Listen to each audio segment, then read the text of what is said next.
Welcome to Last Chance Sunday. It is the final day of the final stage of Q School. At the end of today, the lineup for the professional tour on the PDC will be confirmed for the rest of the year. After 3 days of action in the final stage, we have already seen 6 tour cards won outright. 2 more will be won outright today, and then we will dish out a further 21 cards based on the orders of merit, both here at Arena MK in Milton Keynes and over in Kalkar in Germany at EU Q School. We're going to start with the action here in the UK, and I'll show you the standings after 3 days of action. This is the order of merit. You win points by winning games. You win games from the second round onwards, I should say. You can see that Bradley Brooks, he was already confirmed. He was confirmed not long into yesterday's action because he has been so very good, head and shoulders above everybody else. Bradley Brooks is returning to the tour. Now, when the draw was made about an hour ago, because of where all the various players were in that draw, it meant that Greg Ritchie was then confirmed as well. So he is going to be stepping up to the tour. You'll hear from him in a moment. Adam Paxton's also on 8 points. He is not there just yet, but we are expecting that he will be in the next few rounds. But the likes of Daryl Pilgrim, Brandon Weaning, the Aussie, Aidan Kirk, all on 6 points. They're not safe. And Andy Bolton, Cam Crabtree, Thomas Lovely, definitely on. John Henderson is only outside those top spots on leg difference, I should say. It'll be leg difference, then legs won. If at the end of play we have players who are level on points, leg difference and legs won, it'll come down to their average over the 4 days in this final stage of Q School. There is so much to play for. There are names you know, names you don't. One of them might be new to you, certainly new to a lot of people here in terms of the very elite level, but he's been around for some time on things like the Challenge Tour. It is Greg Ritchie, the Scotsman. He will be stepping up to the tour. We grabbed him before play started. Greg, congratulations. You came here with plenty of points. You must have thought you'd probably done enough, but it's been confirmed this morning. Yeah, it wasn't in the dark green last night, but the draw's been done, so buzzing. It's through now.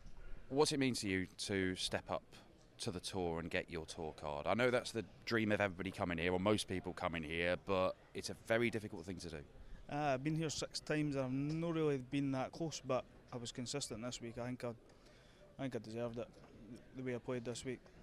We've seen you play in Challenge Tour for a number of years. I think you started that sort of 2017. So you've had a taste of the fringes of PDC darts. Was it always your goal to get to the elite level, or have things changed over the last couple of years? Probably the last 3 or 4 years when I was playing a bit better. This is what I wanted to do, but it wasn't really working out. But this week, hopefully this is the start of it. So. Well, tell us about you. You're from Musselburgh up in Scotland. What do you do for a living? How long have you been doing darts? Do you think this can be your job from now on? I hope so. I'm a bricklayer just now. This was the plan, but it's going to be hard on the tour to make a living out of it. I know how big the standard is now, so I'll try and make it happen, but it might work, it might not. No, you've evidently got plenty of experience playing in darts tournaments, right? But there's going to be a different thing about setting foot on a Euro Tour stage, a big TV stage, playing somebody like, let's say you get Michael van Gerwen in the UK Open or whatever. What's that going to be like for you? Ooh, that would be the pinnacle, but you got to think now you're on the same tour as them. They're just another player. Let's see what happens. Congratulations, Greg. Go and enjoy today. And what plan is win it outright, and then don't worry about the points anyway. Yeah, that would be nice. That would be nice. That would be the perfect end to a good week. Well, congratulations to Greg Ritchie, another Scottish tour card holder on the tour. He'll be on it for the next 2 years minimum. Now, it's an interesting one as well. I'm going to bring in Dart Connect here. This is UK Dart Connect, so tv.dartconnect.com. These are all the games that are getting underway. And as you can see, just at the top there, Greg Ritchie, first game, he's up against John Henderson, his fellow Scot. Now, Ritchie is confirmed. We know he's going to get his tour card. John Henderson is positioned just outside those spots. He could actually jump up if somebody wins the card outright, say Greg Ritchie, for example, today, and he will go into the top 9. But were he to lose that match, John Henderson, he is relying on everybody below him also failing to pick up points. It is a big, big game for John Henderson. There are some other ones there. Ted Everts, I'll pick him out. I've made a note of it. Board 13. Ted Everts, former World Youth Champion, trying to get back on the tour. He's 1-0 up against Trevor Burkill there. But look at the board. Beau Greaves versus Kevin McDine, Alan Norris versus Carl Sneed, and Shane McGurk against Christian Perez. That is the board. So only one out of those 8, including the Everts-Burkill game, is going to make it through to the last 16 and pick up a couple of points. You've got a couple of major semi-finalists in there. The reigning Lakeside World Champion, Ted Everts, a former World Youth Champion, and Beau Greaves, the greatest female player on the planet right now. It is absolutely carnage. And we're going to see some big-name casualties and people fail to get on the tour when some of them have been quite highly fancied to come through and get enough points, if not win their tour card outright. Let's get rid of that for a moment, because that's what's going on here in MK. We do, of course, have the parallel Q School over in Germany. Let's show you the standings after 3 days of action there, shall we?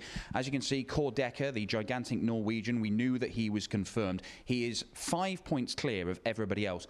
Look how congested it is. Karel Sedlacek in 2nd position has 6 points. Angelo Balsamo in 17th is only 2 points behind him. You could see all sorts of jockeying for position. And there are some really talented players even further behind Balsamo, the likes of Unterbuchner, the likes of Stefan Belmont, the Swiss, Jurjen van der Velde, who was very nearly World Youth Champion, missed darts to beat Jan van Veen at the back end of last year. Darius Labanauskas, the Lithuanian #1, a man who's hit a 9-darter on the Ali Pali stage, of course. So there is all sorts to play for there. It is only Kåre Dekker who is guaranteed. Even after the draw was made, it's not made it confirmed that Titus Karnik or Sedlacek or Mike Kuyvenhoven or any of those guys will be getting their cards. We'll get rid of that for you and we'll show you what's going on right now. So this is Dart Connect over in the EU. Same website, tv.dartconnect.com. And if you go to the EU final stage day for Q School, you will see all these games going on. You've got the likes of Born van Put, the youngster from Belgium, 4 apiece with Pascal Virotius. Ben Robb is obviously a really good player. The New Zealander, so high up in the WDF rankings. We've seen him play some good stuff on the World Series events when we've gone down under, and yet every time he has come to Q School, it has not worked out. Could today be the day? He's up against the Latvian Dmitry Zukov, and he's already 2-1 down. If he does not win that game, his chances are done and dusted. We will keep you up to date with everything happening. We are going to start seeing tour card holders confirmed as the rounds go on. We've already seen another one added today in Greg Ritchie.